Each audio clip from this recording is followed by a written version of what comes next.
Quiero tomar una porción de la palabra del Señor y esa porción está ubicada en segundo libro de Reyes, capítulo 7, versículo 17. Segundo libro de Reyes, capítulo 7, versículo 17, dice la palabra del Señor: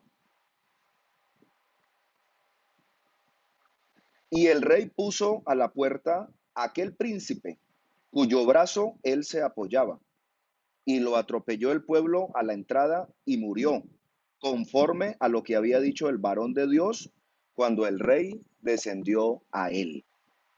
Aconteció pues de la manera que el varón de Dios había hablado al rey, diciendo: dos seas de cebada por un ciclo, y el sea de una flor de harina será vendido por un ciclo mañana a estas horas a la puerta de Samaria. A lo cual aquel príncipe había respondido al varón de Dios diciendo: si Jehová hiciese ventanas en el cielo, y abre un signo grande de interrogación poniendo en duda, ¿pudiera suceder esto acaso?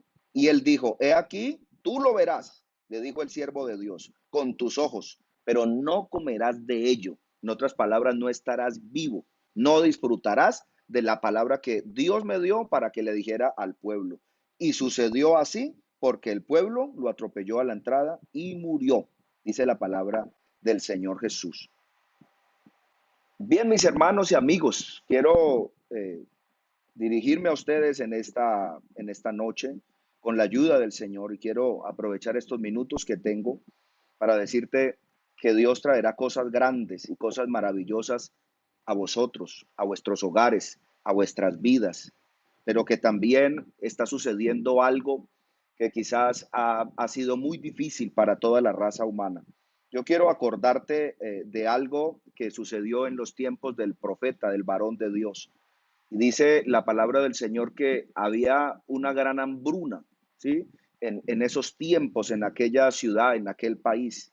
Eliseo, de parte de Dios, le dijo al brazo en el cual se apoyaba el rey, y le dijo que a estas horas, en el día de mañana, iba a haber cebada, iba a haber trigo, iba a haber agua, iba a haber comida, y que Dios iba a abrir las ventanas, que Dios iba a abrir las puertas. Recuerde que había una gran hambre en aquella ciudad. Recuerde que aún el canibalismo se había puesto entonces de moda, porque las personas se comenzaban a morir en las casas, y ellos lo que tenían que hacer entonces era, para no dejarse morir de hambre, comerse a sus propios muertos. Había canibalismo, había hambre, había angustia, había un panorama desolador. Pero en medio de ese panorama desolador, entonces se levantó un hombre de Dios, no a prometer lo que no podía cumplir. Se levantó un hombre de Dios a hablar palabra de Dios y a decir lo que Dios le había dicho que dijere. Y se levantó otro hombre, ¿sí? En el cual era el brazo en el cual el rey se apoyaba, a desmentir y a no creer, a dudar de todas las palabras de este varón, hasta que este varón entonces le tiene que decir unas palabras bastante fuertes, pero muy certeras. Tus ojos lo verán, pero no comerás de ello. En otras palabras, no disfrutarás de ello. Yo quiero hoy predicar este sermón, quiero hoy llegar hasta tu casa, hasta tu vida, por medio de esta reflexión de la palabra del Señor, y le he llamado: ¿cómo debemos orar los líderes en medio de esta pandemia? Así he titulado este sermón. ¿Cómo debemos orar los líderes? ¿Cómo debes orar tú en medio de esta pandemia? He recibido muchas llamadas de amigos que asisten a nuestras congregaciones, vecinos nuestros y hermanos de las iglesias. Pastor, orémosle al Señor para que ojalá mañana mismo esta pandemia el Señor la quite y desaparezca como por arte de magia el COVID-19. Pastor, ayúdenos a orar para que el virus corona que está azotando y que está acabando con parte de la población mundial, entonces desaparezca. Esa es una de las peticiones de muchas personas, pero sabe que tú y yo, como conocedores de Dios, como hijos de Dios, debemos de aprender a direccionarnos en el Señor y a poder saber y a poder aprender a pedirle al Señor. ¿Cómo debemos orar? ¿Cómo debemos de pedir? ¿Qué debemos decir delante del Señor, delante de su presencia? Lo primero que quiero iniciar diciendo, quiero darle cuerpo a este sermón en esta noche, diciéndote que esto no va a durar para siempre. Este virus vino a enseñarnos algo. Uno, este virus tiene fecha de caducidad, tiene fecha de vencimiento y esperamos con la ayuda del Señor que sea pronto. Esto nos debe traer una enseñanza al mundo, a la iglesia, a los pastores, a los líderes, a los creyentes, a todas las personas hoy. Tu dolor no va a durar para siempre. El coronavirus no se va a quedar para siempre en Colombia, ni en Sudamérica, ni en Norteamérica, ni en Europa, ni en África, ni en Asia. El coronavirus no se va a quedar en este mundo a vivir amañado para siempre. Pero tú y yo sí podemos vivir para siempre, ya sea en el cielo o ya sea en el infierno. Las aflicciones del tiempo presente, dice la Biblia, no son comparadas con la gloria venidera, según lo que le dijo Pablo escribiéndole a los romanos. El director de la misión de la NASA que enviaron con la tripulación del Columbia, John Halport, aún persiste y la pregunta que hizo aún está vigente. Y a mí me llama mucho la atención, me llama profundamente la atención que John Halpert le hizo a su tripulación. O la pregunta que él se realizó. ¿Qué harías tú? Dice él, si tu tripulación está condenada a muerte. ¿Le dirías a tu tripulación que ellos están condenados a muerte o te lo callarías? ¿Qué harían ustedes? ¿Qué les digo hoy a ustedes que me están escuchando en esta noche?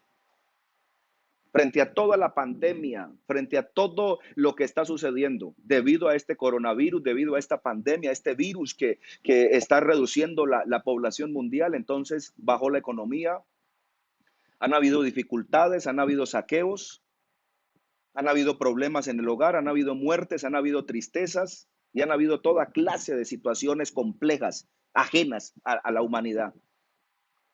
Estoy hablando a más gente de la que yo pensé predicarles algún día. Los que están viendo este video y los que van a verlo después de que se suba a la red.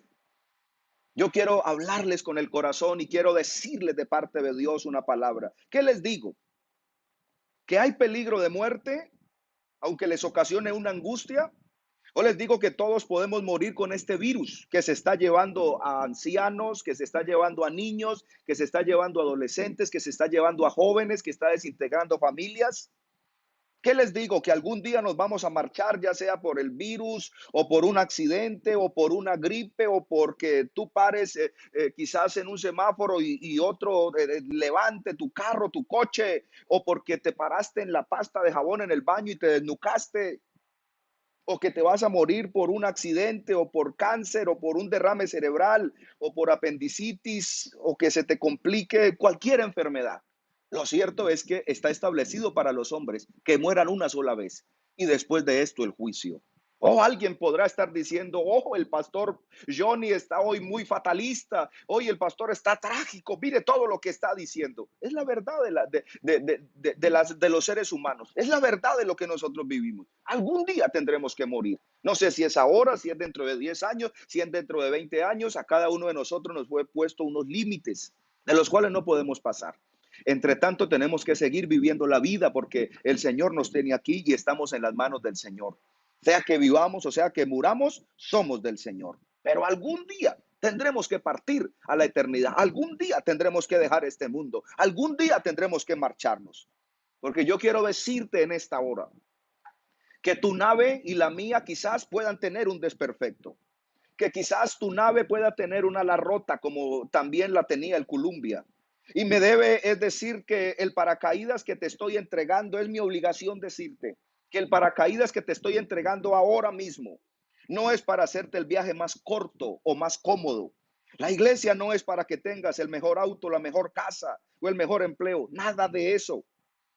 Nada de esas cosas materiales. Eso sí, dice la Biblia que serían las añadiduras que habló Jesús. Busca primeramente el reino de Dios y su justicia y lo demás vendrá por añadidura.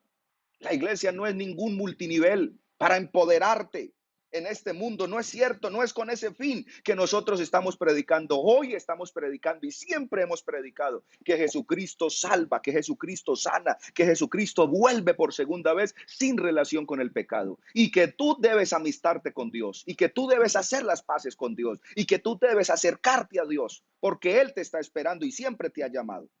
Yo quiero decirte que no es con ese fin que nosotros predicamos. Eso que te estoy diciendo te va a salvar la vida. Muchos no tienen problemas con Dios. Van a ver que después de que pase este coronavirus, pase este virus, pase toda esta emergencia en el mundo, entonces nuestros templos se van a llenar y yo lo puedo creer así, yo lo veo así de parte de Dios. Después del terremoto que hubo en el eje cafetero, Armenia y todos los pueblos de esa preciosa región, entonces experimentaron uno de los más grandes avivamientos que ha podido vivir la iglesia, cómo las almas se arrepentían, cómo el Espíritu de Dios se derramaba y cómo la gente aceptaba a Cristo después de esta tremenda situación. La misma región a nivel secular experimentó un crecimiento y algo especial allá, cómo entonces comenzaron a construir, cómo entonces comenzaron a echar hacia adelante, cómo entonces pudieron sobreponerse como el ave fénix y levantarse aún de sus cenizas. Los templos estarán repletos porque muchos no tienen problema con Dios. El problema es muchas veces con los que dirigen, con sus mensajeros, porque muchos en la televisión diciéndole a la gente, diciéndole al mundo entero, diciéndole al pueblo que la gente no se iba a enfermar, que nunca iban a morir, que nunca se les iba a acabar el dinero y que iban a estar en una urna de cristal. Y eso es mentira. Eso es mentira, porque eso no es lo que dijo el Señor. El Señor en su palabra dijo, en el mundo tendréis aflicciones, pero confía que yo he vencido al mundo, vosotros también venceréis. Muchos de estos personajes que yo le hablo les dieron decretos proféticos absurdos a aquellos que los seguían, a aquellos seguidores. Y quizás hoy debemos ser conocidos por todo aquello a lo cual nosotros nos oponemos y a todo lo que nosotros hoy estamos proponiendo como siervos de Dios y como líderes de Dios. Tal vez sea para que muchos dejen de ser parásitos en las redes y salgan a predicar la verdad de la vida eterna. Quizás esto nos haga reaccionar y si nos dejan entrar en los templos y en las iglesias, sea que sí o sea que no, entonces la iglesia tendrá que salir a las calles. Tú tendrás que salir a las calles y yo también a seguir predicando y a seguir compartiendo este evangelio, porque no nos podemos quedar callados. Pero si Dios no hubiera permitido la peor persecución de la historia ordenada para Roma en los tiempos de Nerón y del Imperio Romano, entonces no hubiera llegado la iglesia a los 4 puntos cardinales como lo hizo, que el evangelio entonces inundó toda la tierra primitiva y toda la tierra antigua y hasta nosotros llegó este evangelio, esta palabra especial. Muéstrame una persecución bien inclemente y te mostraré una iglesia militante, una iglesia parada en la raya, una iglesia siendo vallado, una iglesia caminando hacia adelante. Después del 9/11, el mundo no fue igual. Estados Unidos no fue igual y ningún país fue igual. ¿Cómo debemos orar entonces hoy? Pastor, ¿cómo oro entonces yo en mi casa en esta crisis que vive el mundo? Le pido a Dios por la cura ya. Le digo a Dios que detenga esto ya, pero lo que yo estoy viendo es que este virus llegó para igualarnos a todos, llegó para igualar a todos los estratos, llegó para igualar a todas las personas. Aquí nadie es más que nadie. Porque cuando alguien se enferma, llega al hospital y es atendido igual que otra persona. Esto llegó para que el mundo considere la vida eterna y para que pueda meditar en el más allá. He estado siguiendo muy de cerca las noticias y ya los movimientos feministas y el resto de grupos que se sentían discriminados, ya no hay tanta discusión por abortos, ni se oye tanto eso que salvemos, cuál de las dos vidas salvamos, matemos a una y a la otra no. Yo veo que ya no hay manifestaciones sobre discusiones de género o cambiar nuestras maneras de hablar. ¿Vieron cómo se cambiaron las prioridades? Ahora se trata de una sola cosa y es de sobrevivir, es de salir adelante. Antes muchos pensaban que lo que tenían era muy poco. Vivían en tal barrio o en cual barrio y les parecía que no estaba bien donde vivían. Comían esto, comían lo otro y les parecía que no estaba bien, que otros tenían más. Tenían un auto, tenían una casa, tenían esto, tenían lo otro y les parecía que no era lo suficiente. Pero ahora ni siquiera ese sueldo muchos lo pueden tener porque ya no están ni siquiera trabajando. Y entonces ahora están mirando que lo que tenían antes era una bendición y que añoran y que le dicen al Señor, Señor, si tú me regresas ese empleo, ese trabajo, eso que yo tenía, entonces va a ser tremenda bendición. ¿Por qué? Porque pensábamos en cosas innecesarias, cosas secundarias, que hoy vemos entonces que eran cosas de segundo plano y que no eran tan importantes. Hoy estamos pidiendo la oración del Padre nuestro que Él nos recomendó en la antigüedad cuando nos dijo, Señor, el pan nuestro de cada día, dásnoslo hoy. ¿Cómo debemos orar entonces hoy? ¿Debemos de pedirle a Dios que detenga esta pandemia? ¿Le pido a Dios yo como líder, como pastor, que detenga esta pandemia? Cuando a causa de esta misma pandemia la gente está buscando a Dios, la gente se está volviendo más humana, la gente se está volviendo más noble, se están acercando más a Dios, la gente está siendo más sensible a la palabra de Dios, a su presencia, a su voz. Algún día se va a detener, téngalo por seguro, porque este virus, esta pandemia, tiene fecha de vencimiento, tiene caducidad. Solo que yo no sé cómo orar por lo que está pasando ahora y cómo pedirle a Dios que sigan cerradas las puertas de las iglesias o que las reabran. ¿Qué crees tú? Porque justo ahora, entonces, cuando nos cerraron las puertas de nuestros templos, de nuestras iglesias, entonces la gente comenzó en cada hogar a levantar altares para Dios. Un altar encendido para Dios. La vida del creyente tiene que ser. En cada hogar se comenzaron a levantar iglesias, a levantar líderes. Padres que no oraban, padres que no practicaban la palabra, padres que estaban alejados de Dios. Ahora son ellos los que están invitando a sus hijos, a sus esposas, a su familia a orar, a hacer el altar familiar, a hacer el devocional. Se están acercando a Dios. Y esos padres de familia que estaban tan lejos de esas madres, esos hijos, esos muchachos, están volviendo al Señor. Altares en los hogares. Las familias que antes no se ponían de acuerdo ni siquiera para sentarse en la mesa a disfrutar de la cena porque cada uno estaba pegado de su celular o de su computador. Entonces ahora están en familia comiendo juntos y están participando juntos del altar familiar, y eso en muchos hogares entonces no lo habían hecho nunca o quizás hacía mucho tiempo no lo practicaban. ¿Cómo debo orar hoy entonces? Le pido a Dios que no sea afectada la economía del mundo. Le pido a Dios que no sea afectada la economía de Estados Unidos o la de Colombia o la de España o la de Italia o la de Reino Unido o la de cualquier país famoso en el mundo. Cuando principalmente en los principales países del mundo la economía siempre fue un Dios. Y el consumismo y el poder adquisitivo y las compras desenfrenadas y el despilfarro entonces eran el común denominador. Y las compras y todo lo que se hacía, ¿no será que el Dios del cielo le ha comenzado a pasar factura a la humanidad? Pero no yendo muy lejos, aquí mucha gente empleaba los domingos para trabajar y pasaban semanas enteras en las que ellos ni se asomaban a la iglesia, como si Dios no les importara o como si no necesitaran de Él. Y uno les llamaba y les aconsejaba y ellos lo que decían: pastor, hay que trabajar, estamos endeudados, la situación está dura, ya tú sabes, pero vamos a ver si nos queda a lo menos un culto en el mes para nosotros acercarnos e ir a la iglesia. Una vez por semana, una vez por mes, una vez por trimestre, una vez por semestre, y por allá quizás casi nunca se aparecían. Son los mismos que muchos ahora están desesperados queriendo que las iglesias se reabran. Otros decían: me voy a vivir aparte, me voy a vivir por allá lejos, y la pregunta era: pero allá hay iglesia, hay una congregación donde tú te puedas acercar y adorar a Dios. Pues no sé, pastor, y no sé si haga falta, porque lo cierto es que me trasladaron o yo pedí traslado y yo voy porque es una buena oportunidad.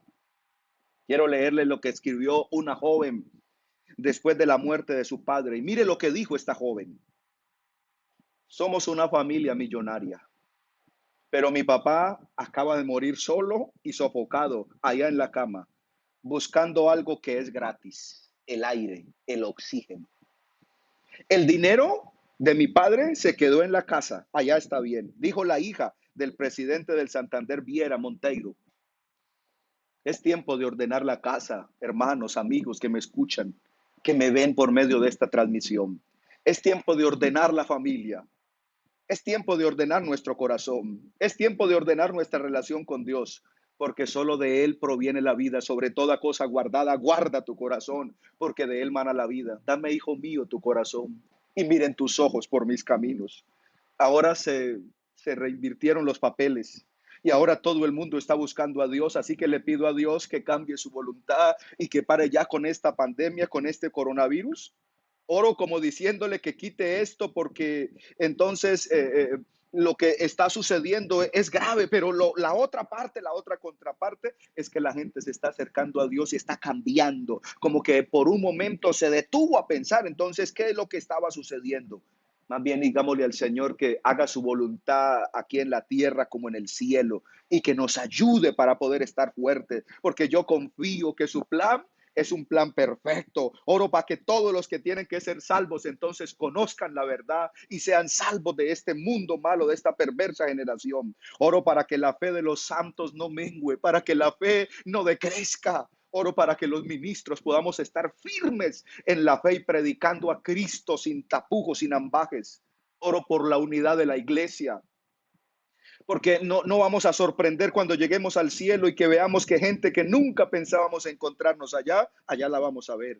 Y otros que pensamos que iban a estar en primera fila, nunca pudieron llegar. Oro para que podamos aprender a no rematar a nuestros propios heridos, a ver si esta pandemia nos enseña algo, en lugar de escribir boberías en nuestros perfiles y de aparentar lo que realmente no somos, para separarnos de los leprosos y que realmente le pidamos a Dios que pueda sostener a los caídos, y si hay un leproso podamos acercárnosle a él sin temor a contagiarnos. ¿Quién quiere ayudar a aquellos que tienen familias disfuncionales, matrimonios disfuncionales, aquellos que tienen hijos en las drogas, esposos sumidos en el alcohol? ¿Sabe qué hacían muchos? Los remataban y les decían, yo no tengo que ver nada y usted no se parece en nada a la iglesia de Cristo. Pero la iglesia de Cristo está hoy firme, está hoy fortalecida en Dios, está hoy fortalecida en el Señor, pero en medio de esta pandemia comenzamos a entender, ¿sí? Que debemos unirnos, que debemos de ser uno, así como Cristo es uno, y que Dios usa grandes teólogos como los que están al otro lado de la pantalla, pero que también usa personas sencillas como este siervo que les habla hoy. Así que estoy orando para que toda esta crisis traiga algo positivo a vuestras vidas, traiga algo positivo al mundo, traiga algo positivo a Colombia, al gobierno, a las iglesias, a los líderes, a todos, a las familias. Nadie muere ateo bajo fuego extraño. Y como diría Martin Luther King, siempre el que está a tu lado es tu amigo.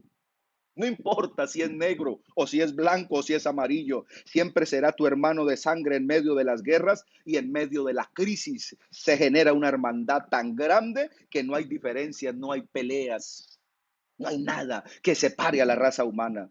Alguien dijo, ¿y dónde estaban los pastores y los hombres de Dios que no nos advirtieron que esta pandemia iba a llegar para nosotros habernos preparado 6 meses, un año antes? ¿Y dónde está la cosecha tan grande que nos dijeron que íbamos a recibir y que iba a venir? Y los tiempos de refrigerio que nos hablaron, ¿dónde quedaron? Mira lo que dijo el oficial real en cuyo brazo se apoyaba el rey. Ni aun si Dios cerrara las ventanas de los cielos, podría suceder lo que tú estás diciendo. Fue cuando el profeta dijo, mañana a esta hora todo el mundo estará comiendo en medio de la hambruna que afronta Samaria. El pueblo cometía canibalismo porque se estaban comiendo entre ellos mismos por la hambruna y porque se morían de hambre. Pero Eliseo, un hombre de Dios, se paró en medio de toda esa gente y les dijo una palabra especial. Mañana se va a vender la cebada y mañana va a haber trigo y va a haber agua en abundancia y la gente se va a saciar aquí en medio de Samaria. Hoy será que alguien está dudando de las promesas que Dios hizo a través de la palabra, no las promesas que los pastores hicieron o que los líderes hicieron, las promesas que Dios hizo a través de la palabra. ¿Será que alguien está dudando? Porque hubo un hombre que dudó en Primera de Reyes 7:17, aquel varón en cuyo brazo se apoyaba el rey. Ese varón dudó de la palabra que un siervo de Dios, que un varón de Dios como Eliseo, entonces dijo, mañana a estas horas vosotros estaréis comiendo y habrá comida en abundancia. Y alguien se las dio de gracioso y le dijo, ¿qué cuento profeta? ¿Qué cuento pastor? ¿Qué cuento líder? Ni aunque Dios abriera los cielos y abriera las ventanas, esto pudiera pasar. Siempre hay gente que duda a la palabra de Dios y siempre hay gente que está poniendo en duda lo que Dios dice a través de las sagradas escrituras. Aún Moisés le dice a Dios, ¿cómo vas a alimentar a 600,000 personas en medio del desierto, en medio de 40 años de caminar? ¿Cómo vas a alimentar a 600,000 personas? Los discípulos extrañados le preguntan a Jesús, ¿y cómo vamos a hacer para alimentar a toda esta humanidad, a todas estas personas que están recostados allí en la hierba? ¿Cómo vas a alimentarlo? Y en medio de la incertidumbre y en medio de la incredulidad de los hombres, aparece un niño con una lonchera, con unos cuantos pescaditos y unos cuantos panes. Aleluya al Señor. Y esa loncherita se convirtió en la comida, sí, se convirtió en el banquete para una multitud. Dice la palabra palabra que habían 5,000 hombres, sin contar las mujeres y los niños. O sea que el grupo que había ese día eran como unos 15,000 personas. Eliseo, de parte de Dios, le dice al brazo en el cual se apoyaba al rey y le dice: tú verás la cosecha, tú verás la abundancia el día de mañana con tus ojos, pero no podrás comer de ella. Lo lamento por ti, mi querido amigo. Así que viene la mejor cosecha de la historia. Usted que me está viendo, aférrese de las promesas de Dios y créale a lo que dice la palabra de Dios. Viene la mejor cosecha, viene un avivamiento poderoso para la iglesia antes de la venida del Señor. Viene una bendición grande para tu familia, para tu vida. Viene una bendición grande para el mundo entero, pero tenemos que creerle a la palabra de Dios y reflexionar por medio de todo lo que está sucediendo. Un gobernante en Sudamérica, en medio de un discurso muy famoso que quería que lo inmortalizaran por medio de ese discurso, le dijo a las personas: ¿qué cuento de clamarle a Dios? ¿Qué cuento de pedirle a Dios? ¿Qué cuento es ese? ¿Qué cuento es ese, el de esperar que del cielo caiga la ayuda del cielo? Les dijo: ¿sabe qué cae del cielo? Del cielo lo único que cae es agua. Pero la palabra del Señor a mí me dice otra cosa. ¿Y sabe qué sucedió? Pocos meses después lo derrocaron y le tocó salir huyendo como un delincuente de su país. Pero yo le voy a decir algo: que del cielo cae solamente agua es mentira. Del cielo cae agua. Dice la Biblia que Él entonces hace llover sobre buenos y malos y hace salir el sol sobre justos e injustos. Y del cielo, dice la palabra del Señor, ¿de dónde vendrá mi socorro? Mi socorro viene de los cielos. Aleluya al Señor. Alzaré mis ojos a los montes, ¿de dónde vendrá mi socorro? Mi socorro viene de lo alto, de los cielos. Aleluya, donde está el Señor sentado. Sabe, mi hermano, hay que ser humildes y reconocer que muchas veces nos equivocamos, pero que estamos dispuestos a seguir y afrontar nuestros errores y a poder proseguirnos hacia adelante. El Señor es bueno y para siempre su misericordia. Del cielo viene salvación, del cielo viene poder, del cielo viene sanidad, del cielo viene la ayuda que el mundo, que el pueblo, que usted y yo necesitamos. Viene sanidad, viene salvación, del cielo cae misericordia. Dios hace llover sobre justos e injustos y hace que el sol salga sobre buenos y sobre malos. Dios traerá cosas grandes para este mundo, para este país, para esta iglesia, para tu casa, para tu vida y para la mía. Siempre después de un diluvio atroz, surge entonces un pacto nuevo. ¿Usted se acuerda que sucedió? Dice la Biblia que Noé, que las puertas de las cataratas de los cielos entonces se abrieron y que mucha lluvia, mucha agua cayó. Dice que inundó, que las puertas del gran abismo fueron abiertas y que inundó la tierra y que aquella arca con los ocupantes entonces estuvieron flotando. Y muchas veces pensamos que fueron 40 días solamente, pero fue un año entero que Noé estuvo allá en medio del arca. Pero ¿sabe qué dice la palabra del Señor? Que cuando Noé entonces pudo descender del arca, lo primero que les estaba esperando era un arco iris, aleluya, y era señal, era un pacto. Después de un tremendo, después de un atroz diluvio, entonces hay un pacto nuevo, surge un pacto nuevo. Alístate para la cosecha que viene, ¿sí? Párate, te advierto, porque va a ser muy grande y oro para que creas a lo que Dios dice hoy, porque si no vas a ser entonces de los que no creyeron y van a ver con sus ojos, pero no van a poder disfrutar de la bendición que Dios tiene. Quiero aprovechar estos minutos que me quedan para decirle que las cosas como son, sin tapujos, sin ambajes, ni escondrijos, sin eufemismos.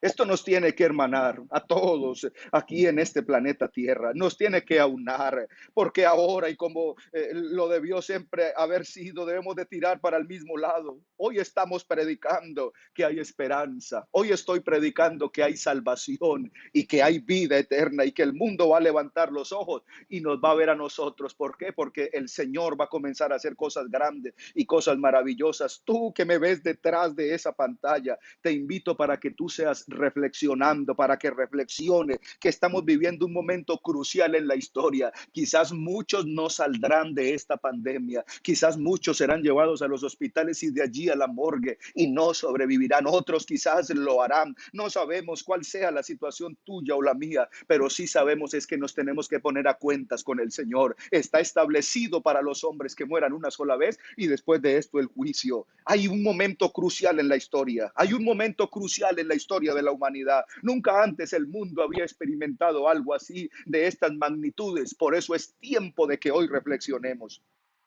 Yo quiero invitarte a ti que me estás viendo en esta noche para que le pierdas el miedo a la muerte y seas parte de los que vivimos o de los que vamos a vivir eternamente. Si quieres ser inmortal como yo, como la iglesia, como el hermano Julano, como el hermano Sultano, un día nos tendremos que morir o quizás nos iremos de esta tierra, pero sea ya en un abrir y cerrar de ojos. No importa cómo me vaya, yo seguiré viendo a Cristo eternamente. Si quieres ser de los míos, si quieres ser de los nuestros, en un abrazo, aleluya, donde no hayan adioses, donde no hay 3 gotas de mucosidad que te puedan contagiar, donde no tengamos que usar un tapabocas y nos prohíban para saludar a alguien de mano, darle un abrazo fuerte. Yo quisiera que usted en este momento pudiera reflexionar y pudieras amistarte con Dios, pudieras decirle al Señor, Señor, quizás he estado alejado, como dice el predicador hoy, quizás he estado un poco ausente, pero es tiempo de volverme a Dios, es tiempo de acercarme al Señor, es tiempo de rendirme al Señor, es tiempo hoy de hacer las paces con Cristo, es tiempo hoy de acercarme a Él de una manera especial. Acercaos a mí, yo me acercaré a vosotros, y vosotros pecadores limpiad vuestras manos y ceñid vuestros lomos y acercaos a Dios y Dios se acercará a vosotros. Yo quisiera que tú pudieras repetir algunas palabras conmigo en esta hora y le pudieras decir, Señor, hoy te acepto como mi único y suficiente Salvador, o me vuelvo a ti. Gracias por morir por mis pecados. Escribe mi nombre en el libro de la vida. Quiero perder el temor a la muerte. Si debo partir ahora o en algunos años, eso no va a importar. Lo que yo quiero es hacer las paces contigo. Deseo entonces que tus ángeles me lleven a la gran reunión familiar que va a haber allí, podamos todos estar allí y que tú me puedas salvar, Señor, de la muerte segunda. Y si tú quieres acercarte al Señor, puedes hacerlo. Y si tú quieres levantar cabeza y rendirte al Señor, y si tú quieres consagrarte al Señor, puedes hacerlo, porque hoy hay una oportunidad. Hoy Dios nos hace un llamado.